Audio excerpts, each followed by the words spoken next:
Makanya disebutkan di hadis Muslim, nomor hadis 1960, riwayat Sayyidah Aisyah, dikuatkan oleh keterangan Ibnu Abbas radhiyallahu taala anhuma, Nabi itu teman-teman sekalian, ya sering meningkatkan puasa di bulan-bulan hurum, bulan hurum, termasuk bulan Rajab.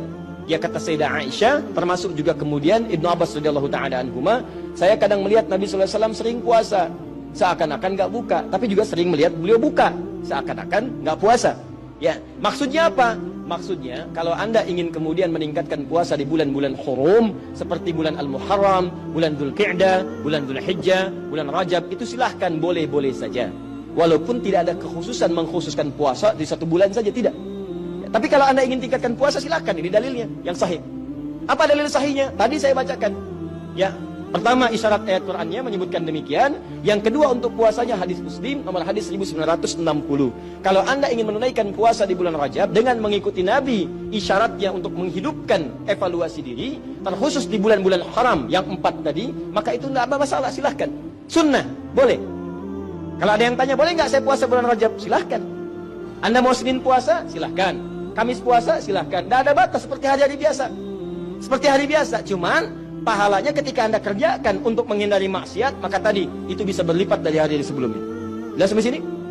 Jadi kalau Anda ingin puasa bulan Rajab, misalnya saya pengen puasa Senin, boleh. Pengen puasa Kamis, boleh. Pengen puasa Senin Kamis, silahkan. Pengen Ayyamul Bid, silahkan. Pengen puasa Daud, silahkan. Atau pengen misalnya puasa beruntut, Senin puasa, Selasa puasa, Rabu puasa, Kamis tidak, boleh. Apa dalilnya? Tadi, karena puasa di bulan-bulan hurum dianjurkan oleh Nabi SAW. Bulan hurum ada 4, 1 Dzulqa'dah, 2 Dzulhijjah, 3 Al-Muharram, 4 Rajab. Paham? Nah, tapi kalau ada kemudian yang menyampaikan kepada Anda, kalau Anda puasa di bulan Rajab akan mendapatkan pahala sekian. Puasa di bulan Rajab mendapatkan surga, nanti di surganya ada sungai namanya, Sungai Rajab, ya kan? Puasa sehari di bulan Rajab, maka Anda akan diampuni semua dosa, dibebaskan dari neraka. Kalau sudah bebas dari neraka, ngapain puasa Ramadan? Jelas?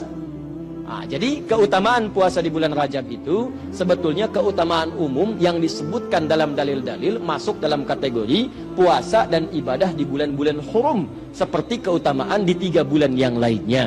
Tidak ada amalan-amalan khusus misalnya yang hadis-hadisnya menunjuk keistimewaannya. Tapi kalau Anda kerjakan, silahkan saja kerjakan dengan niat mengerjakan amalan-amalan rutinitas seperti yang lainnya, dan pahala Allah berikan kepada Anda. Contoh, Anda pengen sholat malam, silahkan sholat malam.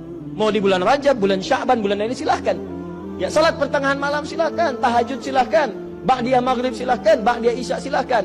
Tapi kadang-kadang teman-teman sekalian, jangan sampai kemudian termotivasi oleh dalil-dalil sebetulnya yang tidak ada susunannya atau informasinya dari Nabi SAW.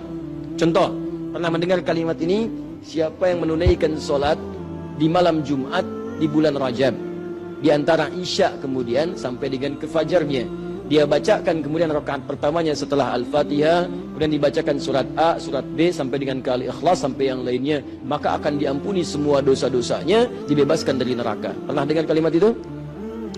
Ini hadisnya hadis palsu. Ya, hadisnya hadis palsu. Bahkan di kitab hadis palsu pun tidak ditemukan. Ya, saking palsunya hadis ini, di kitab hadis palsu pun tidak ditemukan. Pernah dengar hadis ini? Inna fil jannati baban yuqalu Rajab. Di surga itu ada satu pintu, satu sungai. Nama sungainya Sungai Rajab. Siapa yang bisa puasa sehari di bulan Rajab, maka dia akan mendapatkan kenikmatan surga di situ dengan air minum dari Sungai Rajab. Pernah dengar?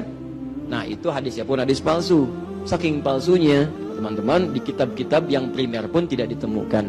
Saya sudah menggali, ada 7 kitab yang menyampaikan itu. Saya sudah tulis semuanya, 7 kitabnya, di mana ininya, rawinya siapa, saya sampaikan semua.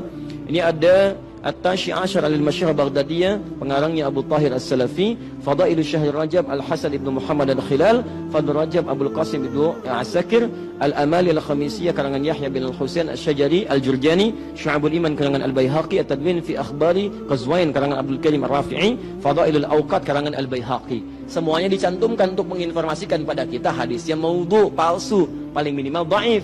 Jadi dituliskan itu untuk kasih informasi, ini hadisnya dhaif ya. Ya, hadisnya palsu, jangan dipakai sebagai rujukan. Bukan dituliskan untuk menginformasikan pada kita itu amalan, jelas. Tapi kalau Anda misalnya pengen bangun malam, silahkan. Cuma jangan merujuk kepada informasi tadi. Jadi kita bersikap adil di tengah-tengah. Awas, hati-hati. hadis ini ditampilkan bukan untuk mencela orang. Jadi jangan sampai Anda melihat ada orang misalnya puasa di bulan Rajab, Anda katakan, oh ya hadis palsu. Bukan. Karena dia bisa menggunakan yang sahih. Jelas. Anda sendiri nggak puasa, malah mencela orang. Jadi kalau pengen puasa silahkan, tapi gunakan sandaran yang sahih hadisnya. Jelas? Kalau malam pengen sholat, boleh nggak? Boleh. Silahkan tunaikan sholat, tapi jangan jadikan hadis palsu sebagai sandaran. Paham? Ustadz, kenapa hadis-hadis itu muncul? Pada asalnya niatnya baik, cuma dilakukan dengan cara yang salah. Apa niat baik itu? Ada sebagian orang melihat keutamaan banyak di bulan Rajab, tapi orang banyak meninggalkannya. Akhirnya dibuatlah anjuran untuk mengerjakan itu semua. Cuma dituliskan dengan cara yang salah. Begitu disampaikan dengan cara yang salah, jadilah kemudian acuannya keliru. Itulah asal munculnya orang banyak mengerjakan amalan mengacu pada dasar-dasar yang kurang sempurna. Paham sampai sini?